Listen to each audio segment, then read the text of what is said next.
Malgré son apparence humaine, Mansa est salué par ceux qui le connaissent comme le Seigneur Démon. Il a déjà battu tous ses ennemis qui ont pu le vaincre. À cause de cela, ils ont cessé de le traiter comme un être humain. Maintenant, tout ce qu'il veut vraiment, c'est goûter à la défaite. De cette façon, les gens le reconnaîtront à nouveau comme un être humain. Pour y parvenir, il prépare un plan élaboré pour se réincarner, et ainsi le Seigneur Démon Mansa se réincarne en Ado, le fils d'un couple tout à fait normal vivant dans une ville de campagne. Comme dans sa vie précédente, il a une santé, une endurance et un athlétisme décent, mais maintenant, en tant qu'ado, il a un rêve. Il veut trouver une personne qui ne le regardera pas avec peur, quelqu'un qui nourra une amitié avec lui comme un égal. D'abord, il essaie de se lier d'amitié avec quelques enfants du village, mais pour une raison quelconque, il leur fait peur. Cela ne le décourage pas pour autant.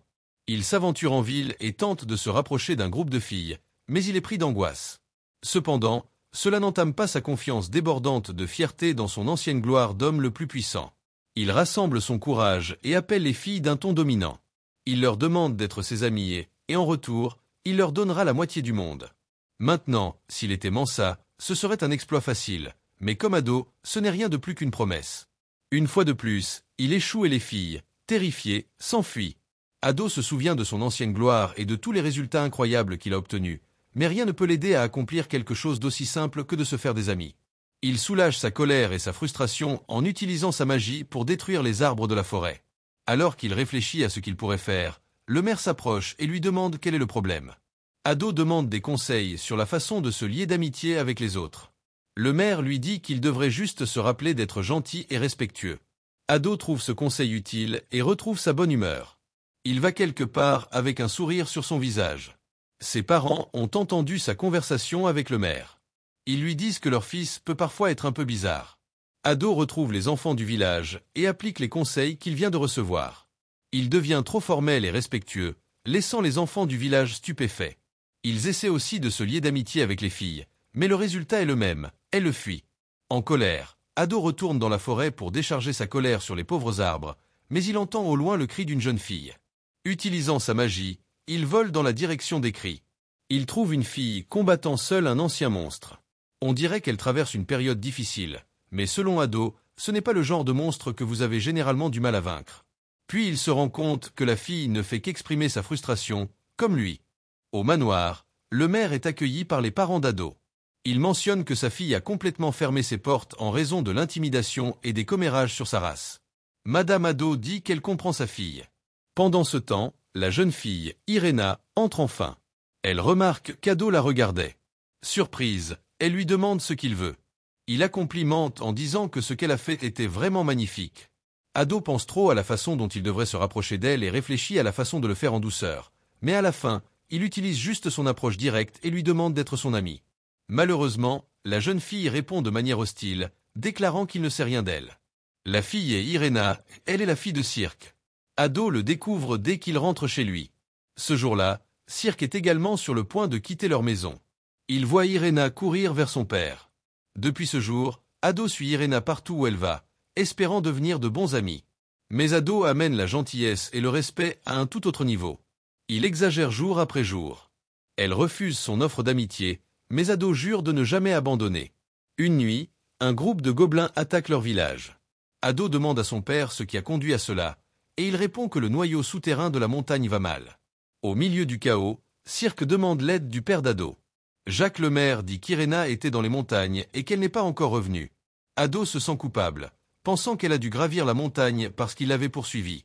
Il se porte volontaire pour lui rendre visite dans les montagnes. Irena est entourée d'un groupe de gobelins. Malgré sa peur, elle rassemble le courage de prendre une épée et tente de les combattre. Mais bien sûr, elle se rend compte à quel point cela est inutile. Quand elle se rend compte qu'elle n'a personne pour l'aider, elle abandonne et dit aux gobelins qu'ils peuvent faire ce qu'ils veulent. Mais juste au moment où les gobelins sont sur le point de l'attaquer, elle crie en implorant quelqu'un de l'aider. Heureusement, Ado arrive juste à temps. Il élimine les monstres par lui-même, mais au lieu de le remercier, Irena demande pourquoi il l'a sauvée. Elle ajoute également qu'elle voulait mourir. Ado la réconforte en disant qu'il est prêt à écouter, mais elle insiste sur le fait qu'il n'y a aucun moyen qu'il comprenne ce qu'elle ressent.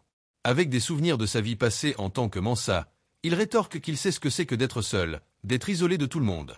C'est pourquoi il veut être son ami. Bien qu'Irena dise qu'elle est égoïste, inintelligente et ennuyeuse, Ado n'est pas d'accord. Irena finit par céder et lui fait promettre d'être son ami pour toujours. Ado le jure au nom du seigneur démon Mansa et avec cela, les deux sont enfin amis. Plusieurs années plus tard, Ado et Irena ont maintenant grandi. Un matin, Irena entre dans la chambre d'Ado, mais elle découvre qu'il dort encore. Plus tard, Ado se réveille seulement pour trouver Irena à côté de lui dans son lit. Ado la gronde, lui demandant pourquoi elle, une femme, est au lit avec lui, un homme. Elle l'ignore, et avec un sourire, dit à Ado de s'inscrire à l'académie de magie avec elle, déroutant le garçon. Ado et Irena s'inscrivent à l'Académie nationale de magie de la ville. Comme il avait vaincu le groupe de gobelins qui avait tenté d'attaquer Irena il y a des années, l'Académie a décidé de les exempter de l'examen pratique et maintenant il ne reste plus qu'à passer l'examen écrit. Lorsque les résultats de l'examen sortent, Irena retrouve facilement son nom dans la liste des passants. Ado, cependant, ne trouve pas son nom. Il commence à paniquer, mais Irena le trouve bientôt. Mais il y a quelque chose qui ne va pas, il a un score de 0. Le principal explique que les réponses d'Ado sont toutes incorrectes, mais seulement dans les normes de l'idéologie moderne. En d'autres termes, ces réponses dépassaient de loin ce que supposaient les testeurs. Même les sorciers les plus haut placés n'auraient jamais pu penser aux idées auxquelles ils répondaient. Mais attendez, il y a plus.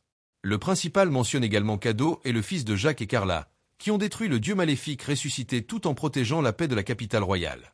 Il semble qu'Ado ne soit pas au courant de l'acte héroïque de ses parents.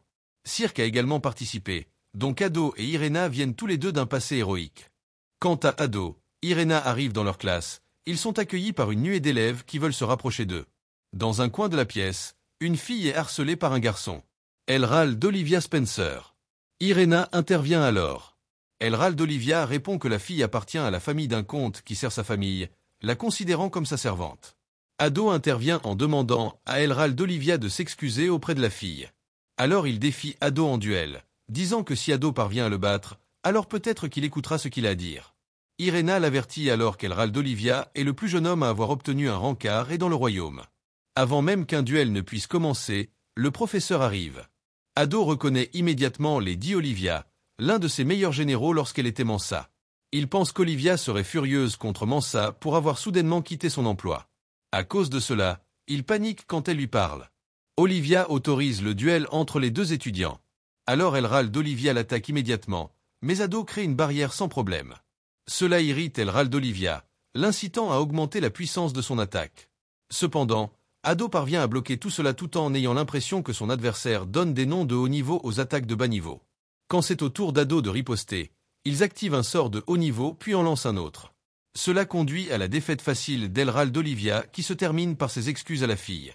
Le public est émerveillé. Il ne s'attendait pas à ce que quelqu'un de la campagne batte un étudiant aussi distingué. Malheureusement, cela a attiré la curiosité de Lady Olivia. Avec son attitude autoritaire, elle s'approche d'Ado et lui dit qu'il a lancé des sorts magiques simultanément lors de son attaque. Les étudiants sont surpris d'entendre cela et un Ado de plus en plus nerveux rétorque qu'un double sort n'a rien d'impressionnant. À cela, Lady Olivia dit que de nos jours, les doubles sorts sont ce qu'ils appellent une capacité perdue.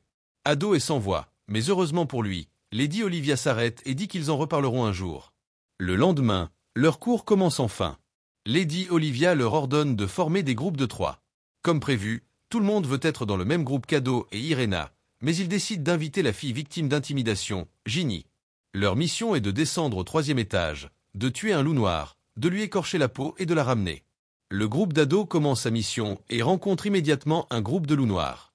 Ado, Irena et Ginny les battent facilement, mais ils consomment trop d'énergie et les transforment en pépites. Ginny est stupéfaite et s'excuse de les avoir ralentis. La pauvre fille souffre d'une faible estime de soi à cause des brimades constantes. Ado, voulant l'aider avec sa confiance, propose de lui donner des leçons. Même si Ginny pense que ça n'en vaut pas la peine, Irena la convainc et l'appelle même leur amie. Ado commence à enseigner les bases à Ginny.